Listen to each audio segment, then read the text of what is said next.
जब आए हो ना, कार से आए हो ना, तो ड्राइवर तो तुम भी हो, मैं भी हूं। इस देश में मैं समझता हूं छोटे मोटे बच्चों को छोड़ के अब बाकी सारे लगभग लोग जो है मतलब ड्राइवर ही हैं।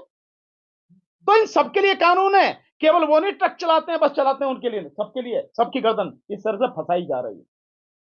पर ये इसलिए है, देखिए ये सरकार जो एक कानून में संशोधन करके लेकर आई है, और वो है कि जो ड्राइवर होगा वो एक्सीडेंट अगर करेगा तो उसकी सजा 10 साल की होगी और 7 लाख रुपए जुर्माना होगा।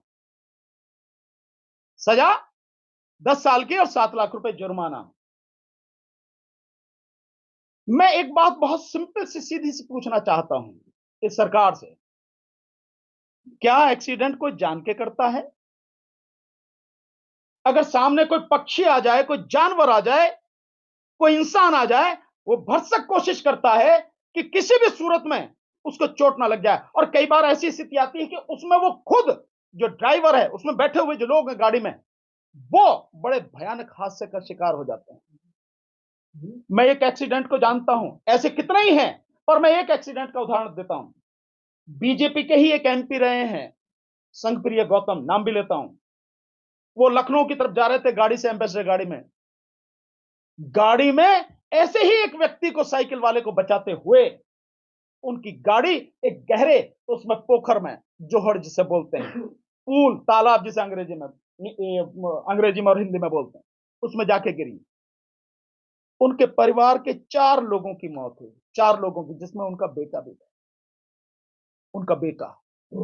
4 लाशों का अंतिम संस्कार बुलंदशहर में हमने खुद, हम सब ने मिलकर वहां किया। स्थिति क्या रही होगी आप इसका अंदाजा लगाओ। तो कोई भी जानबूझकर एक्सीडेंट नहीं करता, एक्सीडेंट हो जाता है। एक्सीडेंट यही तो नाम है, घटना, दुर्घटना हो जाता है। आप उसमें इतनी कड़ी सजा का प्रावधान कर रहे हो।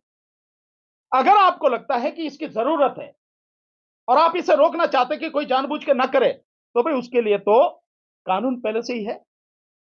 अगर कोई व्यक्ति जानबूझकर एक्सीडेंट करता, चोट मारता है, तो नियत देखी जाती है, इंटेंशन कानून में, तो उसके लिए तो कानून है ऑलरेडी। अगर वो किसी की हत्या करता, कराया जाता है, बहुत से लोग एक्सीडेंट के माध्यम से मरवाते हैं लोगों को, उसके लिए तो कानून है। आप 302 में उसकी नियत है ना, क्योंकि जो वो सारा जो सवारी है, यानी जो गाड़ी है, वो हथियार के रूप में इस्तेमाल होगी ना, उसके लिए 302 का कानून है। आप ये जो ला रहे हैं, इससे बड़ा इस देश की जनता के साथ और मजाक हो नहीं सकता। पर मोदी सरकार का तो ये काम ही कोई नई बात थोड़ी है। ये जो ड्राइवर अपने आप को बड़े वो समझते थे कि नहीं मोदी सरकार बहुत बढ़िया है, बहुत अच्छा मानती है, वो सारे के सारे अब सामने आ गई। केवल इतनी बात नहीं है, कानून क्यों लाया गया है, इसके पीछे बहुत गहरी साजिश है। ये कानून केवल सामने से दिख रहा है कि जो वो है ड्राइवर हैं उनको सजा देने के लिए। भाई ड्राइवर तो कौन है? आप भी ड्राइवर हो, ये सारे के सारे जितने पत्रकार बैठे, भैया मोटरसाइकिल पे आए हो ना, कार से आए हो ना, तो ड्राइवर तो तुम भी हो, मैं भी हूं। इस देश में मैं समझता हूं छोटे मोटे बच्चों को छोड़ के अब बाकी सारे लगभग लोग जो है मतलब ड्राइवर ही हैं। तो इन सबके लिए कानून है। केवल वो नहीं ट्रक चलाते हैं, बस चलाते हैं उनके लिए, सबके लिए, सबकी गर्दन इस तरह से फंसाई जा रही है। पर ये इसलिए है कि जो 2024 में यह सरकार ईवीएम के माध्यम से जीतने का षड्यंत्र जो कर रही है, और इस बार जनता ईवीएम से चुनाव होने नहीं देगी। इस बार जनता ईवीएम के खिलाफ सड़क पर आकर लड़ेगी, जन आंदोलन बनाएगी। उस समय कोई भी व्यक्ति किसी भी तरह से बस में, ट्रक में, गाड़ियों में, मोटरसाइकिल पे कहीं बैठ के ना आ जाए, इसलिए पहले इनकी गर्दन दबोचो। यह है उसकी इंटेंशन इस कानून के पीछे। यह है कि जिस समय वो सत्ता में वापसी के लिए सारे हथकंडे अपनाएगी, तब किसी भी व्यक्ति को किसी भी तरह का वाहन उपलब्ध न हो जाए। यह है गहरी साजिश, इसलिए सारे के सारे काम किए जा रहे हैं। तो हम इसका पूरी तरह से विरोध करते हैं।